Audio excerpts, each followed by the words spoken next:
네, 안녕하세요. 해커스 한국사 안지영입니다. 해커스 한국사 능력 검정 시험 한 권 합격 심화편 조선시대 진행하고 있고요.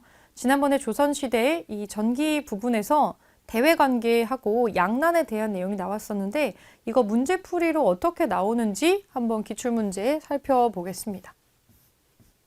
1번 먼저 볼게요. 가 전쟁 중에 있었던 사실로 옳은 것은 주로 지금 우리는 파트를 지금 정확히 정해서 보고 있지만 실제 문제 푸실 때는 이거 시기 구별이 아예 안 나오죠. 그러니까 이 사료를 딱 보시면서 이것이 무슨 시대인지부터 푸는 거가 문제의 출발이에요.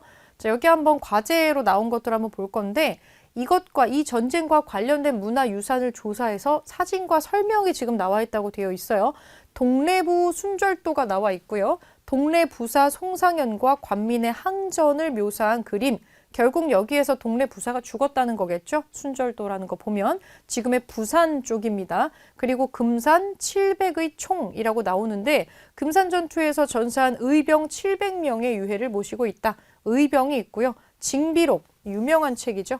당시 영의정을 지냈던 유성룡이 전쟁의 상황을 기록하고 두 번 다시 이제 이런 거를 반복하지 않기 위해서 쓴 책이 있었죠. 네, 이걸 종합해 봤을 때 이 전투는 임진왜란이구나 라는 거를 찾아낼 수가 있습니다. 임난이죠. 그러면 임진왜란 중에 있었던 걸로 옳은 거 고를게요. 김상룡이 강화도에서 순절하였다. 요거는 병자호란 때 일이고요. 요건 병자호란 때 일이고 이괄이 이끈 반란군이 도성을 장악하는 거는 임진왜란이 아니고요.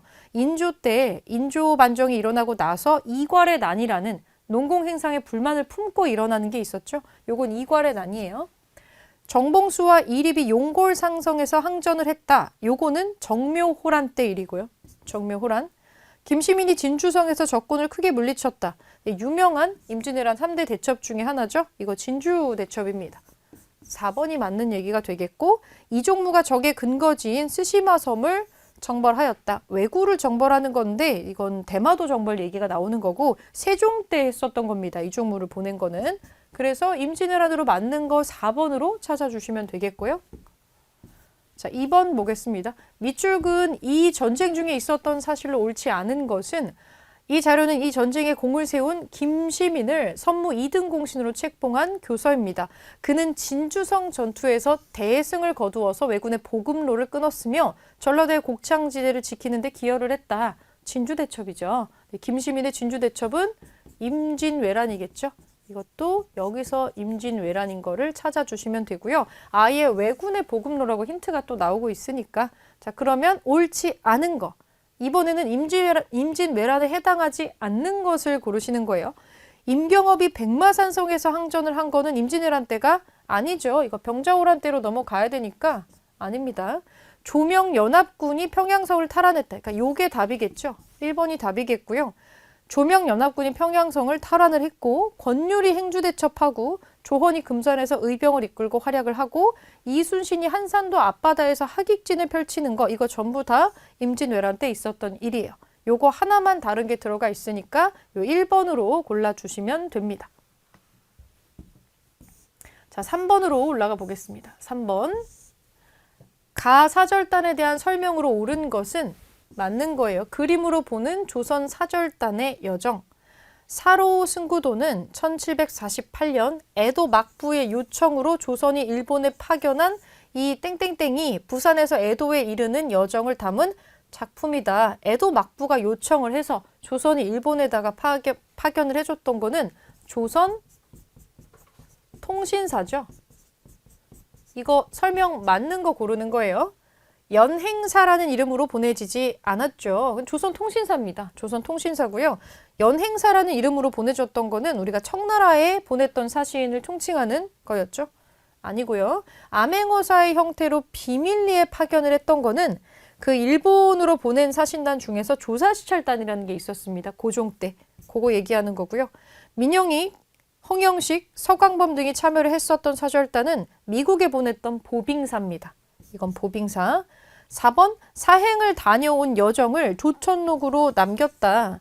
이거는 명나라 갔다 온 사행기고요. 그 오성과 한음에 나오는 이항복이란 사람이 있죠. 요 사람이 남긴 이 사행록이에요. 그래서 요거 해당 사항이 없고 관련 기록물이 세계 기록유산에 등재되었다. 근데 요 조선통신사 관련된 기록물이 2017년에 세계 기록유산에 등재가 됐습니다. 그래서 굉장히 중요하게 여기는 문화유산인 거예요. 자, 5번으로 답을 찾아주시면 되고요. 4번 볼게요. 밑줄 그은 이 왕이 추진한 정책으로 옳은 것은 역사적인 평가가 엇갈리는 왕, 동생인 영창대군을 죽이고 어머니 임목대비를 폐위한 것은 비난받을 만한 행동이었어. 태모살제가 나오네요. 후금과의 관계 악화를 피하려고 외교 정책을 했었던 거는 안정을 도모하기 위한 적절한 선택이었다고 생각해. 중립 외교가 나오네요. 이거는 광해군이죠.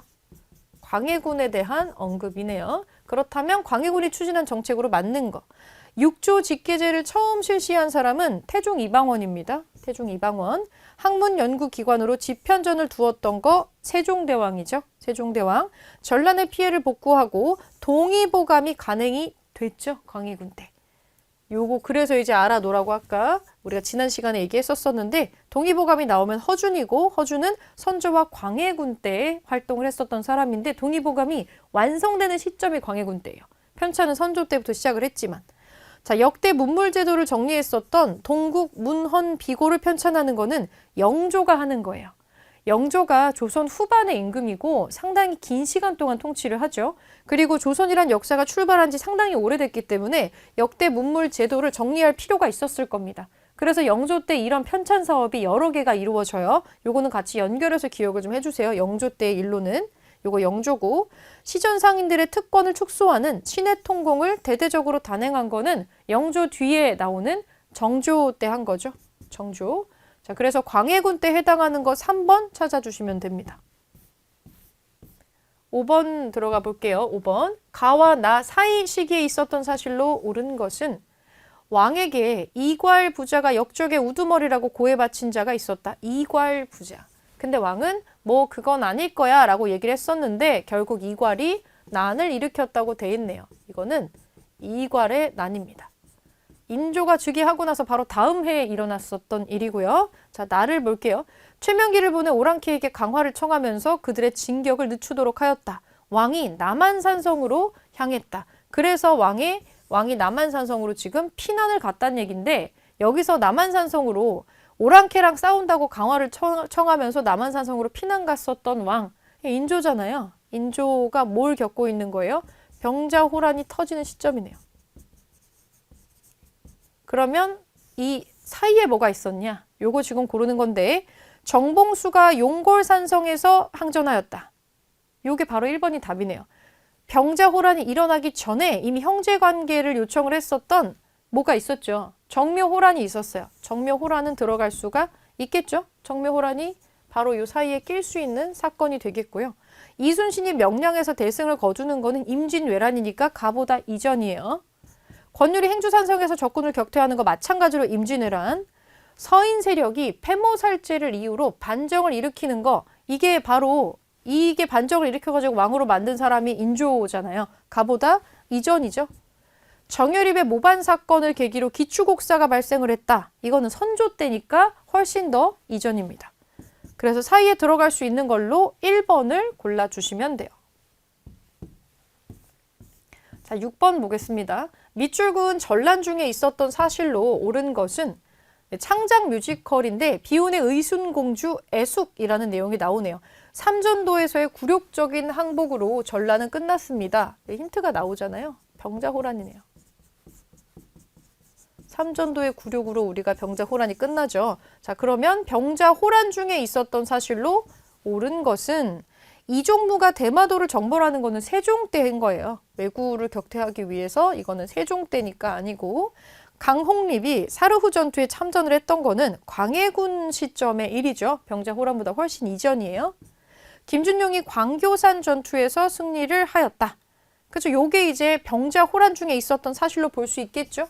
자잘한 승전보가 있긴 했어요. 우리가 이기진 못했지만.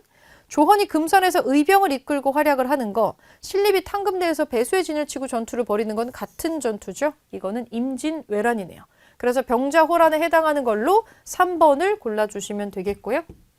자, 오른쪽으로 올라가서 7번 보겠습니다. 가에 대한 설명으로 옳은 것을 보기에서 고른 것은 변방의 일은 병조가 주관하는 것입니다. 그런데 근래에 변방의 일을 위해서 이 모호를 설치를 했는데 변방에 관계가 되는 모든 일을 이것뿐만이 아닌 거의 모든 일을 실제로 다 장악을 하고 있다. 혹 병조판서가 참여하는 경우가 있기는 하지만 도리어 지엽적인 입장이 되어버렸고 참판 이하의 당상관은 전혀 일의 내용을 모르고 있습니다. 청컨대 혁파하소서 이 가라고 하는 관청이 본연의 목적을 뛰어넘어서 너무 많은 것을 담당을 하고 있다고 얘기를 하는 거예요. 변방의 일을 맡기 위해서 임시로 군사적인 부분을 맡기 위해서 임시로 설치됐었던 기구인데 이게 점점 비대해졌다라는 얘기죠. 이거 비변사 얘기하는 겁니다. 삼포외란이니 뭐니 하는 거 겪으면서 상설기구화가 됐고 임진왜란을 겪으면서 굉장히 비대해졌죠. 그거 이제 혁파하자는 어떤 상소가 올라온 내용인데 일단 이거 비변사고요. 자, 그럼 비변사에 대한 설명으로 맞는 것을 고르면 되겠네요. 왕명출납을 맡은 왕의 비서기관은 비변사가 아니고 승정원이에요. 아니네요. 기억이 들어간 거 다 지워버리시고 임진왜란 이후에 조직과 기능이 크게 확대됩니다. 비변사의 특징이죠. 니은은 맞으니까 니은 안 들어간 거 지울게요. 조광조를 비롯한 사림의 건의로 없어진 거는 도교 행사를 주관했었던 소격서입니다. 그럼 디귿은 아니니까 3번도 지워버리고 세도정치 시기의 외척의 세력 기반으로 비변사가 기능합니다. 여기에 요직을 차지하고 앉아서 정권을 잡는 거죠. 요건 맞는 얘기니까 4번이 답이 되겠네요. 4번으로 찾아주시면 되고 자, 마지막 8번 보겠습니다. 가나다를 일어난 순서대로 옳게 나열을 한 것은 자, 이괄의 난 이후에 수도 외곽의 방어를 위해서 총룡청을 설치하였다. 이괄의 난은 어느 임금 때 일어나나요? 이거 인조 때 일어나잖아요. 농공 행상에 불만을 품고 인조 때 일어난 사건이고 포수, 살수, 사수의 삼수병 체제로 구성된 훈련도감을 조직했다. 일종의 이 상비군을 드디어 설치를 하는 건데 우리 이거 임진왜란 겪었던 도중에 하는 거예요. 유성룡이 건의를 해가지고 선조 때 설치를 하는 거죠. 전쟁 도중에. 자, 달을 볼게요. 국왕의 호위와 도성 수비 강화를 목적으로 금위영을 창설을 하는 거는 숙종 때 하는 겁니다. 그러면서 오군영이 완성이 되죠. 그럼 순서대로 하면 되잖아요. 여기서 뭐가 제일 먼저인가요? 선조가 먼저 나와야겠죠. 선조가 먼저 나오고 그 다음에 인조가 나오고 그 다음에 순서상으로 숙종이 나와야 되니까 나, 가, 다가 되겠습니다. 그러면 나가다라고 써있는 3번으로 풀어주시면 되겠고요. 순서를 맞추는 문제기는 한데 별로 어렵게 꼬아져 있는 문제는 아니었어요. 이렇게 풀어주시면 되고요. 지금 여기 나와 있는 문제의 특성을 보면 임진왜란이랑 병자호란을 막 섞어놓고 찾는 문제가 나오는데 임진왜란과 정류재란이 나오고 그 병자호란도 병자호란 이전에 있었던 전투가 또 하나 있었잖아요. 정묘호란이 나오기 때문에 그거를 다 구별할 수 있는지를 좀 지엽적으로 문제를 내는 경우가 있어요. 그러니까 전쟁도 2개씩 묶여있기 때문에 전후 관계를 파악하시고 그걸 내가 연도를 쓰는 게 아니라 뭐 다음에 뭐 다음에 뭐 이렇게 쓸 수는 있어야 된다는 거예요. 전쟁이 2개씩 묶여있는 것도 꼭 기억을 해주시고 그래서 이렇게 순서가 섞여 있을 때에도 찾을 수 있게 나열할 수 있어야 된다를 보시고요. 요거는 관련된 문제를 조금 더 풀어보시는 걸 추천을 드리고 여기서 기출문제 풀이는 마무리하겠습니다.